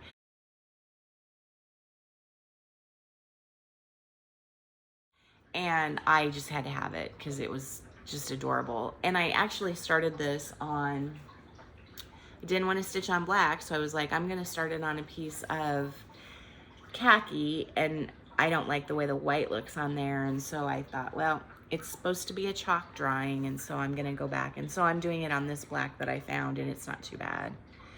But just got a small little start on that. Okay, we just have a couple more. And I'll edit this. We're at an hour 36, but I'll edit this and, you know, we'll get it down to, okay. So I finished this, the follow your whatever, follow your stars or whatever. And then I started the next one, which is Seize the Day. And I substituted, I'm using a lot of the same colors that I used in this and a lot of colors that are in the Lori Mitchell figurines, just so that I can make a vignette and it can all kind of match. But in general, these are the colors that Kathy used and called for. And so there's quite a bit down here still of like half square triangles, and it's kind of a quilty version, I think, of a ship. And I think this is supposed to be the sun up here and kind of like a quilty stylized version. So I really wanted to have that done, and I worked on it this morning, and I was like, I'm not gonna get this done today, and so I may as well just go ahead and film and hope for the best. Okay, another sweet friend, and I didn't ask the name, so I'm not gonna say, but another sweet friend heard me say that I love Noah's Ark and I wanted to do a Noah's Ark series. I'm doing so many series, I'm pathetic. And she sent me, and I don't think I have, no, do I have her version of it? I think I do somewhere. It might have been in the card. Yeah, I think it's in the card. I can't show this to you, but this is a real simple Noah's Ark sampler. It's just, I'm just gonna flash it really quick. Okay, it's just letters and then the ark and then some of the animals, and it just calls for a few colors, and I had most of them. Anyway, she stitched this back in the, I think, 80s, early 90s, and it's gonna be those colors, just primary, just fun, basic primary colors. And anyway, she sent me the pattern, and I thought that was so, oh, stitched in 1995. She said, I don't know where I got this pattern, stitched in 1995, thought it was time to pass it on to another Noah's Ark fan. And so, yeah, and so she sent me this for my birthday. So my plan was to start it on my birthday, and then things kind of went awry on my birthday, not in a bad way, but kind of went awry, and I didn't get much stitching done, and so I didn't get it started, but I do plan to start it here very, very soon. Okay, and then the last thing is, I have been watching a lot of Katie, not Katie Strahan, but another Katie, and I can't remember her channel name, and a lady named Laura, like Laura Crafts or something like that. And they do a lot of the printed cross stitch, the stamped cross stitch. And so Katie's been doing a lot of reviews of different companies, and she recommended this company called, or I think she recommended the company, then I started doing some of my own research. So this could have been one that I found on my own, but it's a company called Moohoo. And all of their kits come in these little bags, and they're just stamped, and they're really beautiful. And this just really reminds me of a needlepoint piece, like a painted needlepoint piece. And so I ordered a few, and this is, of course, I had to order the haunted house. And so I've been working on it, and it's huge and fun, but all of the floss comes on a floss card, and it's all separated out, and it's just gorgeous. And so I started in the upper right hand corner, and then I came over here because I wanted to stitch some of the moon. But there's my start, and you know, it's a lot of fun. It's a huge piece, but it's a lot of fun. It's very easy. You don't really have to, they also send you the pattern. Like if you wanted to do it as counted, you could do it that way. They send you the pattern. But the printing on here is super easy to read, and you know, it's obvious what colors to use. And so, yeah, so I've just kind of been going for it on that, and I love it. So I have another one that I bought that's like a stack of books, and so that's just a lot of fun too. Okay, that's everything that I have to show you. Hopefully I'll do a lot of edits, and this will be under an hour, but right now we're at an hour 40. Let me just really quickly tell you what's going on, just so that it's not like, oh, I've had stuff going on, but I'm not going to tell you what it is. Because, you know, I'm an open book, and I mean, there's none of this stuff is, I mean, it's about me, so it's not personal, and you know, it is what it is. Okay, so where did it start? I'm trying to think what happened first. I think what happened first was I had a dentist appointment in early April, late March, early April. And I went to the dentist, and the hygienist was cleaning my teeth, and she said, hey, has anyone talked to you about the spots on the top of your mouth, on the roof of your mouth? And I said, no. And she said, really? They didn't talk to you about them when you were here in October? And I said, no. And she referenced the lady who had cleaned my teeth in October, and she's like, I'm sure she would have said something about those. And no. And she said, okay, well, we'll look at your pictures from October and see if they were there. Maybe they weren't there in October. And so she looked at my pictures, and sure enough, there were no spots at the roof of my mouth in October. And so the dentist came in and took a look and said, well, we're gonna have to refer you to an oral surgeon. I don't like the way those look. So that in and of itself was a little bit scary, but you know, it's like, okay, what, yeah, all right, I'm gonna let the dog in, hold on. Okay, I went to let the dog in and accidentally stopped the video, and so, anyway. So she gave me the number of an oral surgeon to call, and I came home and called the oral surgeon, and they couldn't see me for the consultation for 2 weeks. And so, you know, I really wasn't all that worried about it, but 2 weeks had a consultation. Before that consultation happened, we had a show to go to in Lincoln, which is about an hour, 10 minutes for us. My son's girlfriend was directing a high school musical, and so we went on Friday night, opening night, to see this musical. And about 3/4 of the way through the first act, sitting in the audience in the very middle, I got super lightheaded and felt like I was gonna pass out for no reason. I had eaten, and I had had plenty of water, and so thinking that I didn't want to pass out in the aisle in front of everybody, that I would step out and, you know, get some air and hopefully get a hold of myself. I let my son know that I was going to step out. He took one look at me, and I apparently was very pale, and he said, I'll go with you. And I got up, and I got as far as the end of the road, at the end of the row, and I went down. I fainted. And came to almost immediately, and I had tons of people around me. The school nurse happened to be right there. a good friend of ours was just a couple rows back, and she, you know, she was there. My husband was, I mean, everybody was there. They got me out. The show went on. Luckily, it did not disturb the show, because how horribly humiliating.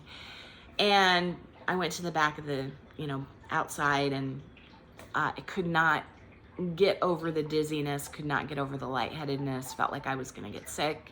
Just really, really weird. So for about 10 minutes, trying everything, deep breathing, the whole thing, you know, nothing good was happening. I wasn't getting over it. Squad was called.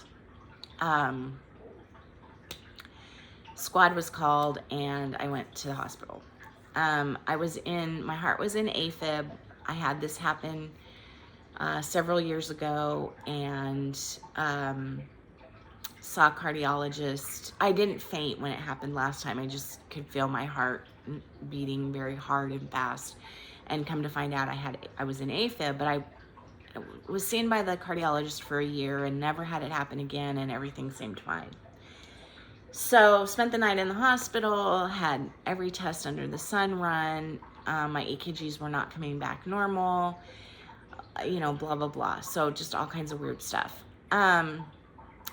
So then they wanted to install a heart monitor, and I made the very smart decision to leave that hospital and come back and meet with my cardiologist on Monday morning, and saw my cardiologist, who was able to just have me wear a heart monitor instead of having one surgically implanted. And so I've been through every imaginable test. I have a weird EKG footprint, which could just be my weird EKG footprint. We don't know. Could be that there is something wrong. My heart has not been in AFib since then that we know of. I wore a heart monitor for 2 weeks. It was never in AFib then. I have another little heart monitor that I can use if I feel funny. And I've used it several times, and my heart has been fine. So I don't know, that we're kind of dealing with that. I think that is all gonna get resolved kind of with, there's some sleeping issues, I don't have sleep apnea, but I have another weird disorder where it's not so much that I'm not breathing, it's that my body's not absorbing oxygen correctly, and so I'm going long periods of time with very little oxygen, which kind of sounds like not breathing, but it's a little different than I'm not like stopping breathing. So working through that, and losing weight. My blood pressure for a while there was really high. Now it seems to have stabled. I mean, just trying to kind of get all of that, you know, lined out. And I think hopefully exercise and losing weight will hopefully be the answer. And, you know, we're kind of working on all of that. And, yeah, it was scary, but it's, you know, it all seems to be getting lined out. But it created like a ton of doctor's appointments and a ton of testing, and, you know, and every day I had some appointment or some consultation or whatever. So I've met with cardiologists, I've met with sleep study people, I've met with pulmonologists, I've met with, you know, every imaginable, my own doctor, my GP, I mean, just everybody. So meantime, I do end up with having the consult with the oral surgeon, and he says, yes, that's concerning. We need to go ahead and biopsy it. Biopsy's 2 weeks hence. So get to the day of the biopsy and go in early in the morning. They do the biopsy. He takes it all, which means that I have a fairly sizable hole in the roof of my mouth. They did not put me under. I had the choice of having just the local. I had the choice of taking a sedative beforehand, and then having the local, or I had the choice of being put completely under, and I went with option B, and that was fine.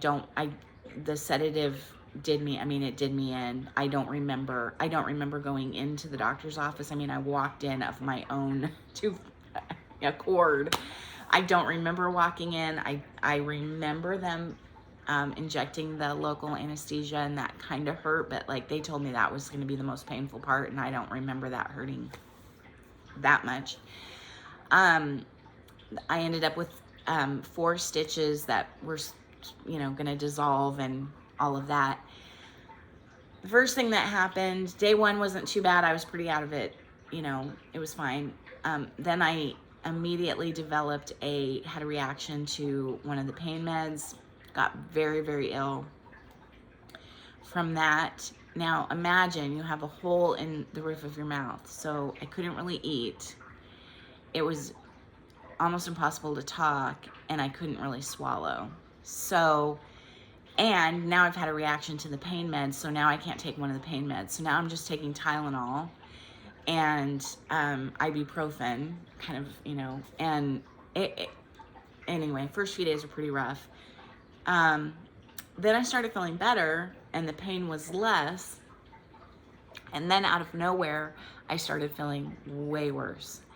And the pain got really, really intense. And so I was talking to my daughter, who's a nurse, and she said, you know, I think you might have an infection. You need to call, if the pain's that bad and we're, you know, 5 days out, like, you need to call the doctor and he needs to see you and make sure there's no infection. So I called the doctor, they got me right in, and no, there was no infection. It had, the stitches had dissolved and the wound had broken open. So fresh wound. No point in restitching it because same thing would probably happen. Just gonna have to, you know, kind of live with this. I'm prescribed a second pain med because he was stunned that I had gone like 5 days with only Tylenol. I kind of felt like a rock star at that moment. And then prescribed a second pain med, and just gonna have to, you know, just gonna hurt for a while, but it's healing beautifully and it will heal and blah, blah, blah. So second pain med, great. First day, awesome. You know, was kind of able to eat a little something. I lost 8 pounds in a week, which I needed to lose weight. So this is not a bad thing. And this really did kickstart that, but it probably not the greatest way to lose weight. And so I could kind of eat a little bit, at least like mashed potatoes and, you know, a few like soup, that kind of thing. Then had a reaction to the second pain med. So I was able to take that, I think, for 2 days. And then I still have, I broke out in a horrible, horrible rash from the second pain med. But luckily I was able to take it long enough to kind of get me past that hump of pain, and then it started healing on its own. And so last Thursday was 3 weeks to the day of the surgery, and it was the first day that I could honestly say I felt no pain, 0 pain. I have felt a little pain here and there since then, but not anything to worry about. So I think it's healing, it's doing well. I'm not in pain from that anymore. It took 3 weeks for the biopsy results to come back, and that was a really scary time. The first week I was okay. They told me it would take 2 weeks, and it ended up taking 3. And so by that 3rd week, I wasn't doing as well as I had done in the beginning. You know, in the beginning, I was like, I'm not going to worry about it because there's nothing I can do. And no amount of worry is going to change the results of the biopsy. And I also knew that since the spots weren't there in October, that they were fairly new. If it was something bad, it was early. And we'd caught it early. And this is why, and part of why I'm telling you this is, you know, early detection is key. And like those dental screenings, which I had almost canceled my dental appointment. I go every 6 months. I go for cleanings. I don't have any cavities. I've never had a cavity. And it's genetics. It's just luck. I mean, I take good care of my teeth. I don't take great care of my teeth. And I've just gotten lucky. But I've never had a cavity. And so when my dental appointment came up, I didn't feel like going, and I almost canceled it. And I was like, no, I made the appointment. I'm just going to go. And so, you know, I went and they found these 2 spots. So part of why I wanted to share the story is, you know, I always go to the dentist and kind of think, oh, this is kind of silly. You know, they feel your neck and they feel for swelling and they look in your mouth and they look at everything and you're like, I mean, to me, what are they looking for? I have no cavities. I have good teeth. They always want to put braces on me, but, you know, other than that. And so, anyway, last Thursday, results came back, not cancer. It's basically, and they don't know what causes this, but it happens. It's not very common, but it's basically a sunspot in my mouth. So we get sunspots, you know, I have a ton of them. I'm pale, light, you know, light complected, and we get sunspots from the sun, and they're nothing. They're hyperpigmentation is what it's called. And you know, it just happens. And we know why they happen on the outside of your body, you know, outside where you have sun exposure. They don't know why it happens in places like the roof of your mouth that doesn't ever see the sun. But regardless, it's nothing. It's not cancer. It's not precancer. And he took it all out. It's all gone. There's none left. So, you know, it's nothing. It's nothing to worry about. And it was, you know, so we'd been dealing with the thought of this since April. And now it's June, whatever last Thursday was, 13th. And so it had been kind of a journey of that and more appointments. And I couldn't talk for several weeks. And, you know, it was, yeah, I really wasn't up to making a floss tube video. So those things all happened. And then, you know, we get good results. And then we have the hailstorm that completely decimates all of our flowers. A lot of people, you know, 2 vehicles and, you know, breaks a few windows, whatever. But then we also had a really bad tornado blow through. And the tornado blew through, I guess I'm going to have to know that date, and I don't know that date, but our area got hit really hard by this tornado. And there were several tornadoes in eastern Nebraska on this day, and they kind of came from the town that my son lives in, which is about an hour from us west. They came kind of from his part of Nebraska and came through Omaha, came through Blair where we are, and went into Iowa. There's a town in Iowa that lost over 50% of their homes to this tornado, like completely decimated their homes. There's a neighborhood in Elkhorn, which is close to where we used to live before we moved out here. The whole entire block, not a house standing. We have houses around us. The house that's catty corner across the road and up the hill from us lost every single one of their outbuildings. I don't know how much damage they had to their actual house, but every single one of their outbuildings. We have neighbors up the road, probably half a mile, who lost their homes completely. We had a tree fall on the barn, one little corner of the barn, and let some water into the barn, and we need to have that corner fixed. We ended up with trees in our yard that didn't belong to us. We ended up with 2 probably 300-pound, 400-pound water and feed troughs in our yard that were not ours. Don't know where they came from. Can't believe they didn't end up on the roof of the house. I was home that day, and we have a tornado shelter in our house. We don't have a basement, but we have a tornado shelter in our home. And I was trying to get the dogs in. I had been watching the news because it had gone through my son's town and near his school first. And we had been in communications with him, and they were fine, but we'd been, you know, listening to that. And then it went through close to my husband's work. And anyway, so I'd been watching the news, and they said, it is at the Blair airport, our town. We're outside the town of Blair. If you live in Blair, take cover now. It was really scary. I've been in tornadoes before, but this was the scariest. We did not have a single person in Nebraska die from this tornado. And it was thanks to the National Weather Service and the news, because the weathermen on the news on every single channel had been warning us all week of this storm. And on Monday, they had made Friday a first alert weather day. And I said to my husband, I'm like, how can they make Friday a first alert weather day? Like, how do they know that we're going to have weather on Friday? And then as we got closer to Friday, they were like between 2 and 6 o'clock. That tornado rolled here at 5 after 4.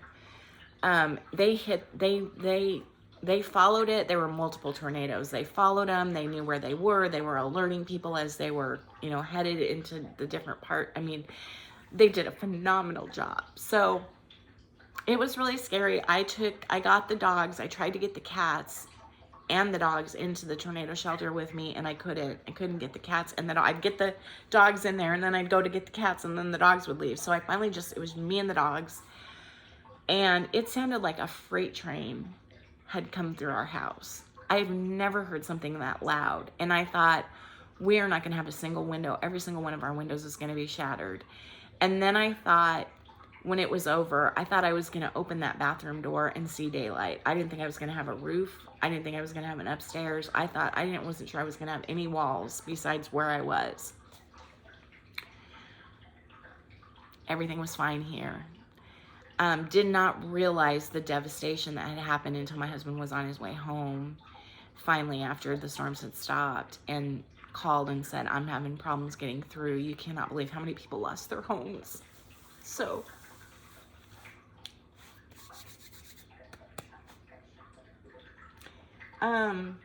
yeah, nobody died.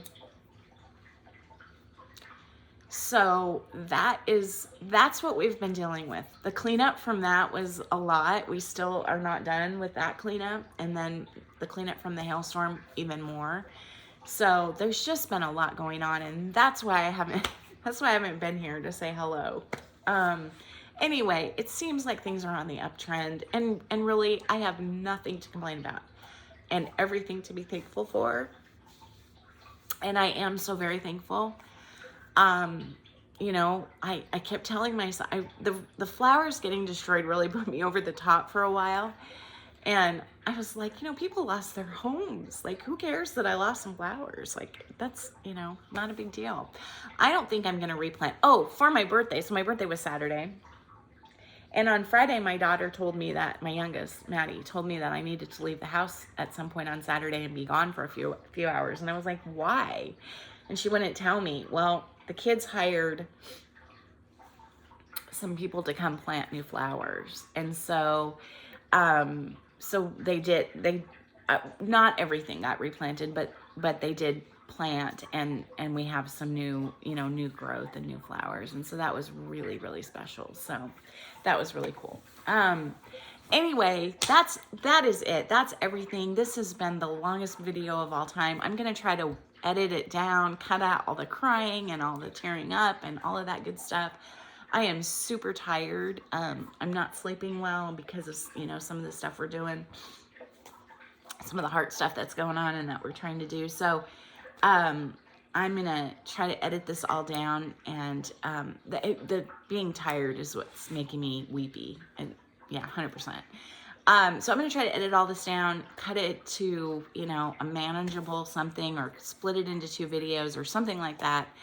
But that's it for today. I will try to come back within the month, with some updates, maybe some different whips, because there are a few projects that I would like to work on, and I'm really thinking about doing Jolly July, and doing just Christmas, and I'm really considering only working on Kringles in July and trying to get a finish out of it.